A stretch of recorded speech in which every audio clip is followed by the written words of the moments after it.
నాడు సీఎం రామారావు గారు రాయలసీమ కోసం అప్పటి తమిళనాడు సీఎం ఎంజీఆర్తో గొడవపడ్డారు అంటూ అసెంబ్లీ సాక్షిగా చంద్రబాబు నాయుడు నాటి రోజులు గుర్తు చేసుకున్నారు. అసలు అంతలా నీటి గురించి ఎందుకు తమిళనాడులో గొడవపడాల్సిన అవసరం వచ్చింది? అసలు ఏంటి తెలుగు గంగ ప్రాజెక్టు వివాదం? అప్పుడు ఏం జరిగింది? బ్రిటిష్ కాలం నుంచి కృష్ణా పెన్నార్ పథకం ద్వారా శ్రీశైలం నుంచి కృష్ణానీటిని మద్రాసుకు తీసుకెళ్లాలన్న ప్రతిపాదన ఉంది. కానీ దేశానికి స్వాతంత్ర్యం వచ్చిన తర్వాత రాయలసీమ నాయకులు ఆ ప్రతిపాదనను వ్యతిరేకించారు. నాటి ప్రధాని ఇందిర ఫిబ్రవరి 15, 1976 నాడు మద్రాస్ దాహార్తిని తీర్చటానికి శ్రీశైలం నుంచి కృష్ణానీటిని మద్రాసుకు తీసుకొచ్చే ప్రాజెక్టును నిర్మిస్తామని ప్రకటించారు. ఈ ప్రకటన వెనుక రాజకీయ లక్ష్యాలు ఉన్నాయి. ఈ ప్రకటనకు ముందే అంటే ఫిబ్రవరి 1, 1976న తమిళనాడులో రాష్ట్రపతి పాలన విధించారు. డీఎంకే, అన్నాడీఎంకేలతో ప్రజలు విసిగిపోయారని, ఎన్నికల్లో కాంగ్రెస్ గెలిచే అవకాశం ఉందని అనుకున్న నాటి పీఎం ఇందిరాగాంధీ రాష్ట్రపతి పాలన విధించేలా చేశారు. రాష్ట్రపతి పాలన విధించిన 15 రోజులకు ఇప్పుడున్న తెలుగు గంగ ప్రాజెక్టు అనౌన్స్ చేశారు. ఈ ప్రకటనతో తమిళ ప్రజలు కాంగ్రెస్కే ఓటేస్తారని అంచనా వేశారు. ఇక ఇందిరాగాంధీ సూచనతో ఏప్రిల్ 14, 1976న మహారాష్ట్ర, కర్ణాటక, ఆంధ్రప్రదేశ్ ముఖ్యమంత్రులు సమావేశమయ్యి అందరూ 5 టీఎంసీల చొప్పున మొత్తం 15 టీఎంసీలు మద్రాసుకు ఇచ్చేందుకు ఒప్పుకున్నారు. 1978 మొదట్లో నాటి ముఖ్యమంత్రులు జలగం వెంగళరావు, ఎంజీఆర్ సమావేశమయ్యి ప్రాజెక్టు సర్వే, డీపీఆర్ తయారీకి కావాల్సిన అనుమతులు కూడా ఇచ్చారు. ఆ విధంగా తెలుగు గంగ ప్రాజెక్టు చర్చల స్థాయిని దాటి నిర్మాణ దశకు వచ్చింది. అప్పుడు 1978లో వచ్చిన ఎన్నికల్లో ఇందిర గెలిచారు. కానీ కాసు బ్రహ్మానందరెడ్డి, జలగం వెంగళరావు వర్గం ఓడిపోవటంతో ఆంధ్రాలో కొత్త రాజకీయం మొదలైంది. 2.5 సంవత్సరాల చెన్నారెడ్డి పాలన తర్వాత అంజయ్య ముఖ్యమంత్రి అయ్యారు. అంజయ్య హయాంలోనే ఎస్ఆర్ఎంసీ పనులు వేగం పుంజుకున్నాయి. మరోవైపు తెలుగు గంగ సర్వే కూడా జరుగుతూనే ఉంది.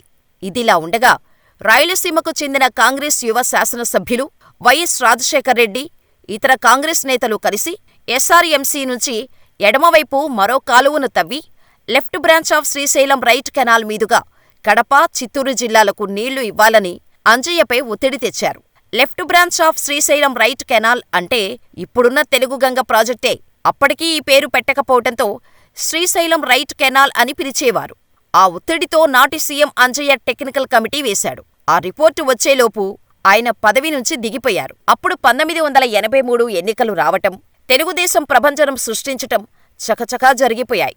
ఎన్టీఆర్ ముఖ్యమంత్రి అయిన 3 నెలల్లోనే 1983 ఏప్రిల్లో నాటి తమిళనాడు ముఖ్యమంత్రి ఎంజీఆర్తో ప్రాజెక్టు ఖర్చు మరియు ఇతర అంశాల మీద ఒప్పందం చేసుకుని ఏప్రిల్ 27, 1983న నాడు కడప జిల్లా బ్రహ్మంగారి మఠంలో పోతులూరి వీరబ్రహ్మేంద్రస్వామి పేరుతో రిజర్వాయర్కు శంకుస్థాపన చేశారు.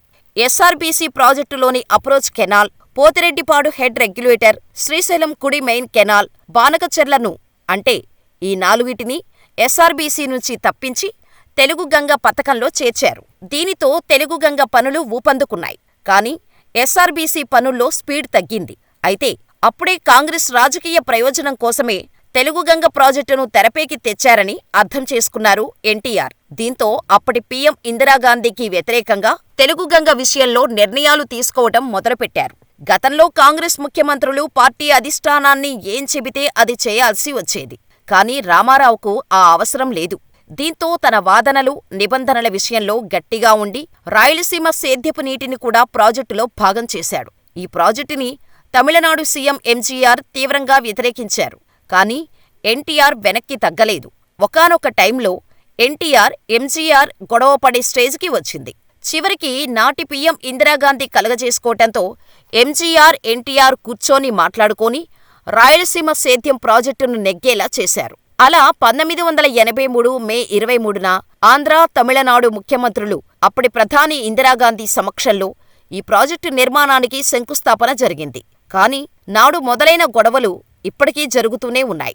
రాయలసీమ, నెల్లూరు ప్రాంతాల సాగునీటి అవసరాలను పరిగణలోకి తీసుకోవాల్సిన అవసరం ఆంధ్రప్రదేశ్కు హక్కు ఉన్నా మిగిలిన రాష్ట్రాలు దీనికి అభ్యంతరం చెప్పాయి. దీనికి ప్రధాన కారణం బచాబాద్ ట్రిబ్యునల్ రిపోర్ట్. ఇందులో శ్రీశైలం నుండి రాయలసీమకు కృష్ణా జలాల కేటాయింపులు లేవు. శ్రీశైలం ప్రాజెక్టు నుండి సాగునీరు వాడుకుంటే అది ట్రిబ్యునల్ కేటాయింపుల ఉల్లంఘనే అనేది ఎగువ రాష్ట్రాలు వాదిస్తాయి. కృష్ణానది రాష్ట్రంలో ప్రవహిస్తుంది కాబట్టి 3 రాష్ట్రాల వాటా నీరు పోనూ, అదనపు జలాలను వాడుకునే స్వేచ్ఛ ఆంధ్రప్రదేశ్కు ఉందని ట్రిబ్యునల్ చెబుతోంది. కానీ ఎగువ రాష్ట్రాలు మాత్రం దీన్ని అంగీకరించటం లేదు. అందుకే ఎప్పుడూ కృష్ణా జలాల వాటాపై ఏదో ఒక వివాదం జరుగుతూనే ఉంటుంది.